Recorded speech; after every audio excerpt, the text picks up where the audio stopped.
আজকে আমি এখানে পেঁয়াজকলি নিয়েছি।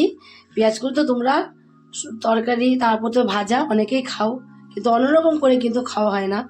সেটাই তোমরা দেখতে থাকো। আজকে আমি পেঁয়াজকলিগুলো অন্যরকম করে রান্না করব। এই পেঁয়াজকলিগুলো অন্যরকম করে কিভাবে রান্না করব তোমরা প্রথম থেকে শেষ পর্যন্ত পুরো ভিডিওটাকে দেখতে থাকো। এখানে দেখো আমি কটা পেঁয়াজকলি নিয়ে নিয়েছি, আর পেঁয়াজকলিগুলোকে এবার আমি একটু কেটে নেবো। কীভাবে কাটবো পেঁয়াজগুলোকে দেখো, এই যে গোড়াটা একটুখানি কেমন হয়ে গেছে তাহলে ফেলে দেবো। ফেলে দিয়ে এইগুলোকে আমি এইভাবে লম্বা লম্বা করে পেঁয়াজকলিগুলোকে কিন্তু কেটে নেবো। সব কটা পেঁয়াজকলিগুলো দেখো এইভাবে করে লম্বা লম্বা করে কেটে নিতে হবে।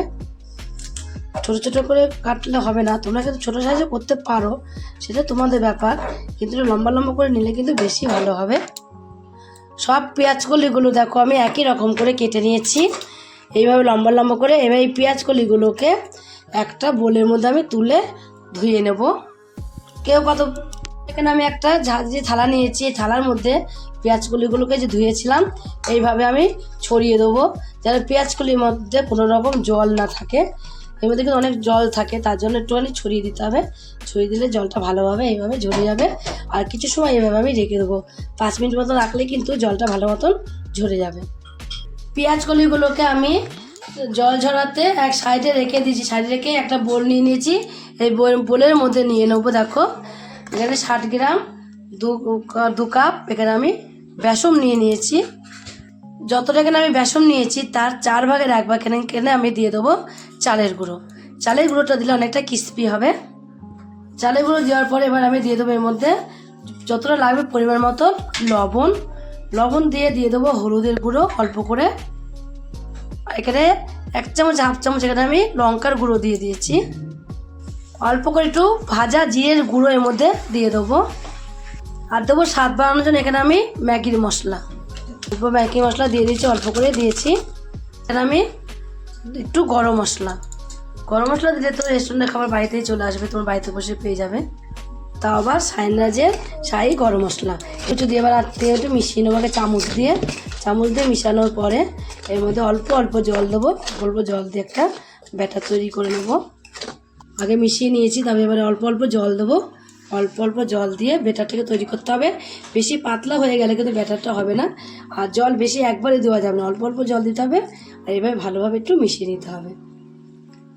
পাঠাতে অল্প জল হলে কিন্তু পাতলা একটা ব্যাটার তৈরি হয়ে যাবে। দেখো আর জল দেবো না এর মধ্যে, এবার শুধু আমি ফাটাবো 5 মিনিট ধরে। দেখো ব্যাটারটা কিন্তু এখন গুলানো হয়ে গেছে। তোমরা ব্যাটারটা দেখো কীভাবে গুলিয়েছি। এর মধ্যে হালকা হালকা একটু লেগে থাকলে ভাববে যে গুলানো হয়ে গেছে। আর বেশি পাতলা করলে হবে না, তোমাদের আমি আগেই বলেছি ব্যাটারটা এইভাবে একটু ঘন করেই করতে হবে।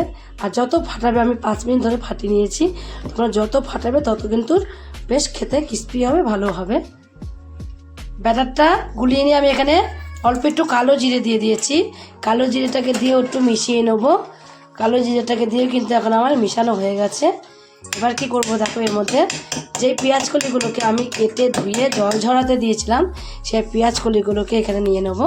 নিয়ে পেঁয়াজকলিগুলো এর মধ্যে দিয়ে দেবো। পেঁয়াজকলিগুলো এর মধ্যে দিয়ে একটা চামচ নেব।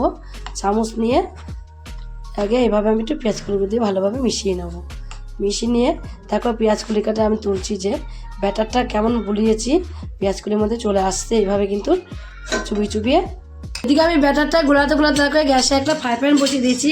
ফ্রাই প্যানে কিছুটা তেল গরম করতে দিয়েছি। তেলটা গরম হয়ে গেছে। এবার চামচে করে একটা করে পেঁয়াজকলি আমি এইভাবে দেবো। চামচে করেও দিতে পারো, আবার যদি মনে করো চামচে করে দিতে অসুবিধা হয় যদি তোমাদের, এভাবে হাতে করে তুলেও তোমরা এইভাবে দিয়ে দিতে পারো। হাতে দিলে কিন্তু বেশি সুবিধা হবে। এভাবে হাতে করে তুলে দিয়ে দেবো। তোমাদের চামচটা দেখিয়ে দিলাম, তোমাদের যা যেভাবে সুবিধা হবে তোমরা কিন্তু সেইভাবেই পেঁয়াজকলিগুলোকে তুলতে পারো। এইভাবে ব্যাটারের থেকে 1 পিঠ হয়ে গেলে আর 1 পিঠ এইভাবে উল্টিয়ে দেবো। দেখো উল্টিয়ে পাল্টে কিন্তু চারিদিকটাই ভালো করে ভেজে নিতে হবে। আর এই সময় একটু গ্যাসটাকে যখন দেবো তখন কিন্তু গ্যাসটাকে কমিয়ে দিতে হবে। হাই ফ্লেমে দিলে পুড়ে যাবে, কিন্তু ভেতর থেকেও সুন্দরভাবে ভাজাটা হবে না। তার জন্য এইভাবে একটুখানি তোমার গ্যাসটা কমিয়ে দিয়ে ভেজে নেবো প্রথমে। তারপরে যখন একটু ভাজাটা হয়ে যাবে তখন গ্যাসটাকে বাড়িয়ে দেবো। এখন আমার কিন্তু 2 পিঠই ভাজা হয়ে গেছে। আর এখন আমি গ্যাসের ফ্লেমটা একটু বাড়িয়ে দিয়েছি। যখন নামাবো তার আগে গ্যাসের ফ্লেমটা যদি বাড়িয়ে দেওয়া হয় তাহলে একদম ক্রিস্পিভাবে ভাজা হবে, এত সুন্দরভাবে ভাজা হবে তোমরা না ভাজলে বুঝতে পারবে না। দেখো একদম ভাজা হয়ে গেছে। এবার আমি এগুলোকে নামিয়ে দেবো। নামানোর সময় যদি একটা ঝাঁঝরি হাতার মধ্যে তোলা যায় কিন্তু খুব সুন্দরভাবে তেলটাকে ঝরে যাবে, তার জন্য সবগুলো আমি একটা ঝাঁঝরি হাতার মধ্যে তুলে দিয়েছি। বাকি যেইগুলো আছে সেগুলোকেও আমি একই রকম করে ভেজে কমপ্লিট করে নেব। ওগুলোকে আমি একই রকম করে দেখো ভেজে নিয়েছি, ভেজে কমপ্লিট করে নিয়েছি।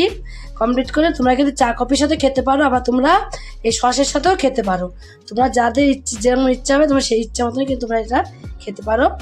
এত সুন্দর খেতে হবে, না খেলে বুঝতে পারবে না। বাড়িতে একদিন তোমরা তৈরি করে খেয়ে দেখো, খেয়ে যদি রেসিপিটা তোমাদের কাছে ভালো লাগে, আর তোমরা যদি ফেসবুক থেকে দেখো ফেসবুকের পেজটি ফলো করে দেবে, যদি ইউটিউব থেকে দেখো ইউটিউবের চ্যানেলটি সাবস্ক্রাইব করে দেবে, পাশে থাকা বেল আইকনটিটা প্রেস করতে ভুলবে না, তাহলে নতুন নতুন রেসিপি তোমাদের কাছে তাড়াতাড়ি পৌঁছে যাবে। আমার চ্যানেলে কত বন্ধুই থাকো সাবস্ক্রাইব করনি, প্লিজ সাবস্ক্রাইবটা করে দেবে, সবার আগে তোমাদের কাছে নোটিফিকেশন ঢুকে যাবে। ছোট্ট করে লাইক করো, কমেন্ট করো, অনেক অনেক শেয়ার করো। নমস্কার বন্ধুরা, দেখা হবে আবার রেসিপিতে।